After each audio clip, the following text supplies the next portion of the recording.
ya. Oke, selamat pagi, good morning. Good morning. Oke, kalian, hari ini kita belajar bahasa Inggris untuk masuk ke materi simple present tense.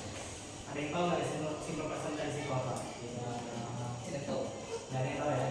Oke, jadi simple present tense itu adalah suatu kalimat atau suatu percakapan yang menerangkan atau menjelaskan tentang hal-hal yang sering kita lakukan sehari-hari atau kegiatan kita sehari-hari. Contohnya, untuk di bahasa Indonesia itu kita bisa menjelaskan dengan saya bangun setiap pagi. Nah, di sini kalau di bahasa Inggris jadi I wake up every morning.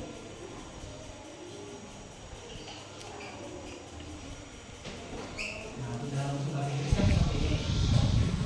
Nah, ini bukan itu kalimat yang muncul. Setiap kalimat pasti ada unsurnya. Unsurnya itu kita bisa sebut rumus. Itu simple present tense. Di sini rumus kita itu biasanya di mau subjek. Oh enggak,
He run every week. Dia lari setiap minggu. Untuk penggunaan rambut ini kan per satu ya, yang ini per satu nih. Nah, sekarang kita masuk ke verb. Verb ini dia bisa berubah. Berubahnya itu dengan tambahan s atau es.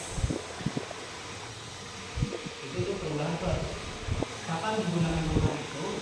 Perubahan itu digunakan ketika kita menggunakan alat tersebut.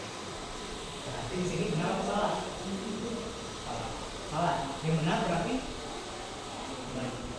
perannya jadi run ditambah s. Oke, benar. Berarti di sini perannya harusnya ada s. Jadi he runs every week. Karena dia menggunakan orang ketiga. Karena kita menjelaskan orang lain. Bukan menggunakan kita kalau kita. Nah, untuk penggunaan s dan ss ini juga ada kondisi tertentu.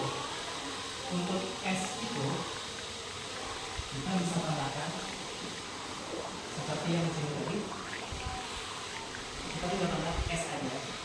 Kalau di sini bentuk verbnya itu terakhir dengan personal. Personal itu apa? Dia bukan huruf mati. Tahu nggak huruf mati apa ya? Huruf mati. Di dua satu deh. A, I, U, E, O. Nah, jika akhiran dari kalimat verbnya itu bukan A, I, U, E, O, itu akan ditambah S. Ini juga berlaku dengan misalkan buy, membeli. Buy. Kalau di sini ditambah S. Buy. Kalau di sini atau ini atau D atau buy. Dan untuk penggunaan ES di sini, ini juga ada beberapa kondisi. Untuk ES ini contoh berakhirannya dengan huruf CH. Apa namanya di pertama berakhiran dengan CH. Apa sih kalimat yang berakhiran dengan apa? Kata yang berakhiran dengan CH. Contoh. Masih lebih contoh. Watch. Watch itu berakhirnya dengan CH. Kenapa ada kata S? Karena kalau ditambah S selain tulisannya aneh, cara ada itu susah. Kalau buat ditambah S bagaimana? Susah bacanya. Nah, kenapa ditambah S? Untuk mempermudah cara bacanya. Yang awalnya dari watch menjadi watches. Itu kondisi untuk penggunaan S.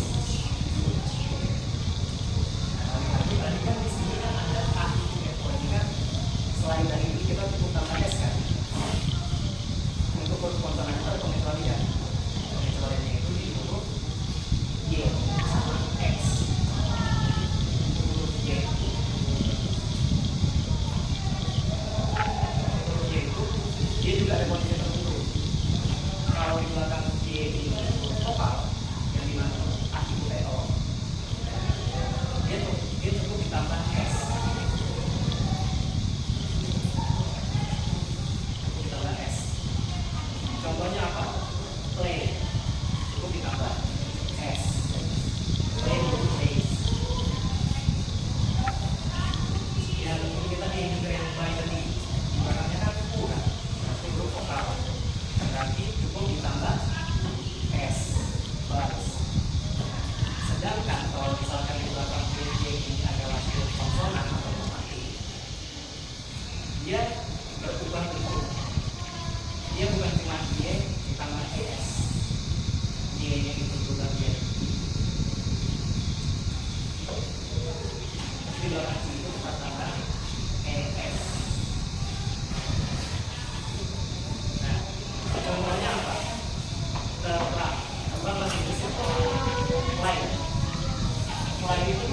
Y-nya kan L, L itu kan komponen, berarti dia berubah jadi FL ES.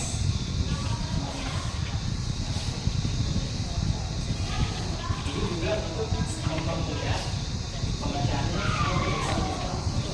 Kalau tulisan seperti ini, ada tulisan apa? Ya, ada pembacaannya tulis. Kan agak susah ya. Itu untuk mempermudah diganti ya. Ini bisa dibaca lines. Untuk X juga sama, tapi tanpa maksud itu. Apabila X itu ditambah X. Contohnya ya X itu sendiri. Kan kita punya nama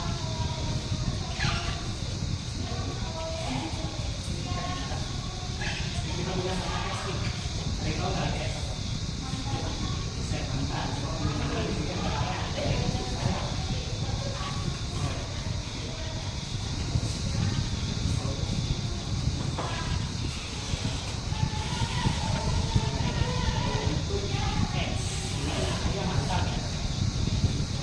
Kalau kita mau tambah S atau ES, kalau ditambah S, X, kan ini sudah X kan, sudah ada S-nya kan, supaya bisa dibaca, kita tambah S.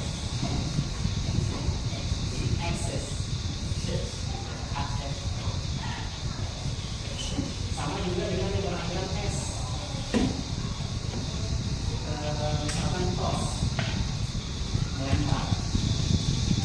Ini kan sudah S angkanya ini, supaya bisa dibaca adalah ES. Melemparkan. Jadi secara garis besar begitu. Jadi intinya itu, untuk penggunaan persatuan atau perubahan itu kita pakai di daripada kata sama. Untuk persatuan ditambah S atau ES itu kita gunakan di orang ketiga. Kenapa kita gunakan di sudut pandang orang ketiga?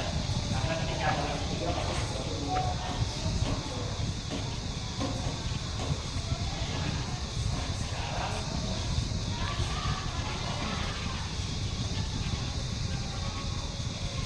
Sekarang kita coba ubah beberapa bentuk kalimat.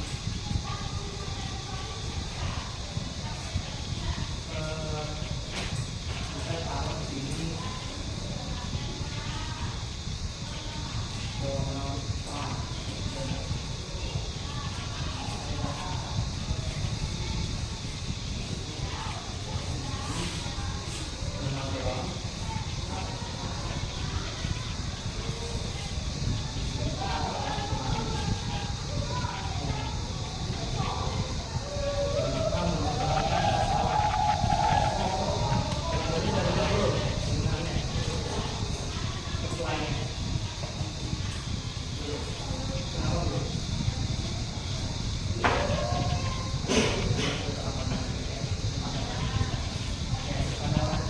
yang membuat jadi sudut pandang orang ketiga itu mana? Arti nama ini bisa kita ubah menjadi Y. Kita ubah menjadi Y. Jauh kasih beliau. Berarti untuk Y kita ubah menjadi Y.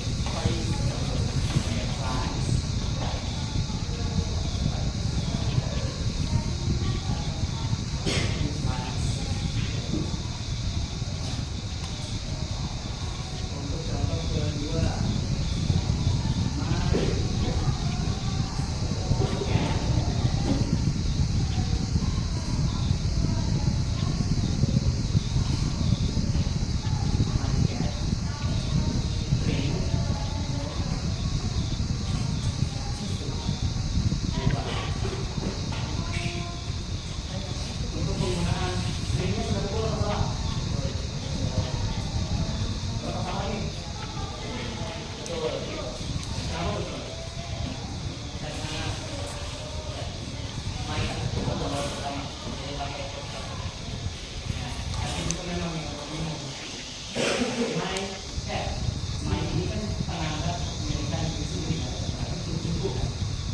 kucing itu kalau diganti jadi apa? Kan aneh.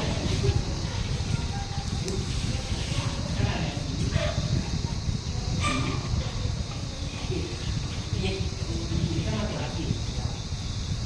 Kalau ini kan perempuan. Kalau ini kita gunakan untuk beda.